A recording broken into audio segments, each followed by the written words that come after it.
শেখ হাসিনা 19শে জানুয়ারি, Donald Trump শপথ নিচ্ছেন 20শে জানুয়ারি, তার আগের দিন বাংলাদেশের মানুষ, আওয়ামী লীগের কর্মী সমর্থকদের ভার্চুয়ালি অ্যাড্রেস করবেন। বাংলাদেশের সময়ে সম্ভবত সন্ধ্যে 6টা বা 6:30টায় যুবলীগের যিনি সভাপতি, তিনি পরশ তার নাম, তিনি শেখ হাসিনার আত্মীয় বটে, তিনি এই ঘোষণাটা করেছেন। অর্থাৎ ভার্চুয়াল মাধ্যমে তিনি সম্বোধন করবেন। যার যেখানে সুযোগ হবে সে দেখবে সেটা। দেখুন, 19 জানুয়ারি সময়টাকে লক্ষ্য রাখার প্রয়োজন। 20শে জানুয়ারি ট্রাম্পের আনুষ্ঠানিকভাবে দায়িত্ব নেওয়ার কথা। তার ঠিক আগের দিনকে শেখ হাসিনা বেছে নিয়েছেন বাংলাদেশের মানুষকে অ্যাড্রেস করার জন্য। অর্থাৎ শেখ হাসিনা নিজেও জানেন, তার কাছে তো অনেক ফিডব্যাক আসে যে ইউনূসের জনপ্রিয়তা তলানিতে, ছাত্রদের জনপ্রিয়তা তলানিতে, ছাত্ররা যে তোলাবাজি করছে, বাংলাদেশে যে কমিশন রাজ পতন হয়েছে, এটা বাংলাদেশের মানুষও জানেন, শেখ হাসিনাও জানেন। অর্থাৎ এই সময়টাকে তিনি কাজে লাগাতে চান ঘুরে দাঁড়ানোর জন্য। বাংলাদেশে নির্বাচন হবে না, লিখে দিতে পারি, মিলিয়ে নেবেন, হবে না। নির্বাচন করার মতো পরিস্থিতি সেখানে নেই। প্রথম কথা, বিএনপি বলছে এক্ষুনি নির্বাচন, জামাত তার ভূমিকা স্পষ্ট করছে না, ছাত্ররা বলছে আওয়ামী লীগকে নিষিদ্ধ করে তবেই নির্বাচন, ইউনূস চাইছেন সংস্কার সংস্কার সংস্কার, এই সমস্ত কথা বলে নির্বাচনটাকে যতটা দেরিতে করা যায় ততদিন উনি ক্ষমতায় আঁকড়ে থাকতে পারবেন।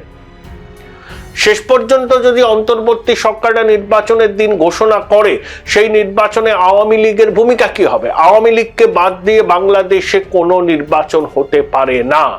যেমন বিএনপিকে বাদ দিয়ে বাংলাদেশে কোনো নির্বাচন হতে পারে না, সেই নির্বাচনের বৈধতা নিয়ে প্রশ্ন ওঠে। আওয়ামী লীগকে বাদ দিয়ে কোনো নির্বাচন হলে সেই নির্বাচনের বৈধতা নিয়েও একই রকম প্রশ্ন উঠবে। শেখ হাসিনা যেভাবে নির্বাচন করেছিলেন, বিগত 2-3টে নির্বাচন, এবং সেই নির্বাচন বিএনপি বয়কট করেছিল, নির্বাচনের নামে প্রহসন হচ্ছে এই অভিযোগ তুলে। তাই সেই নির্বাচনকে ঘিরে বাংলাদেশের মানুষের মনে অসন্তোষ ছিল।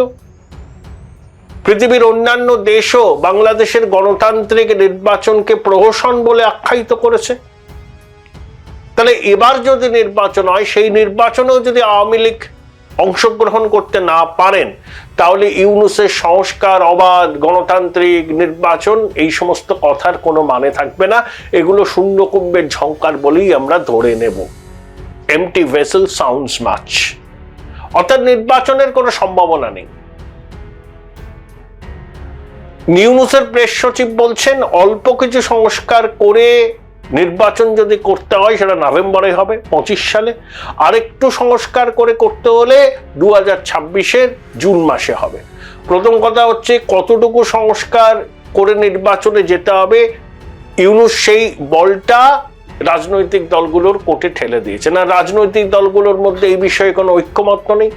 ছাত্ররা চাইছে সময় কিনতে, তাদের নতুন দল হবে, সেই দলের মানুষের কাছে কিরকম সাড়া পাচ্ছে তারা দেখে নেবেন।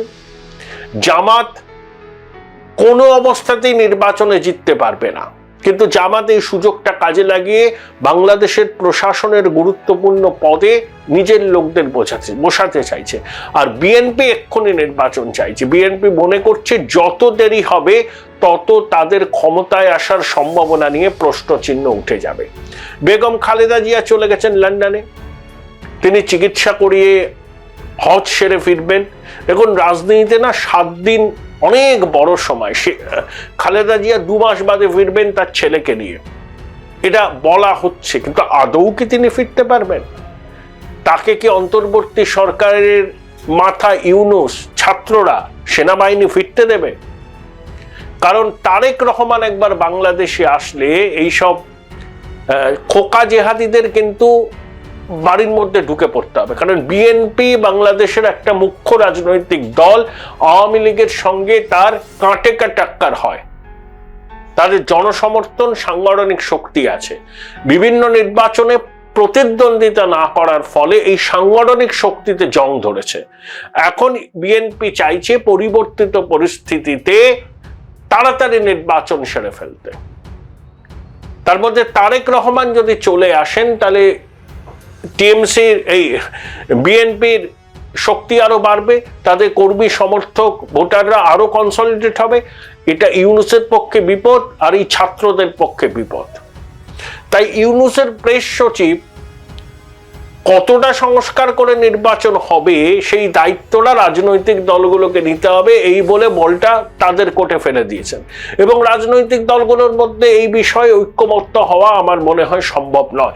এবং আওয়ামী লীগের ভূমিকা কি হবে নির্বাচনে, এই পরিস্থিতিতে একমাত্র বিকল্প হচ্ছে সেনা শাসন।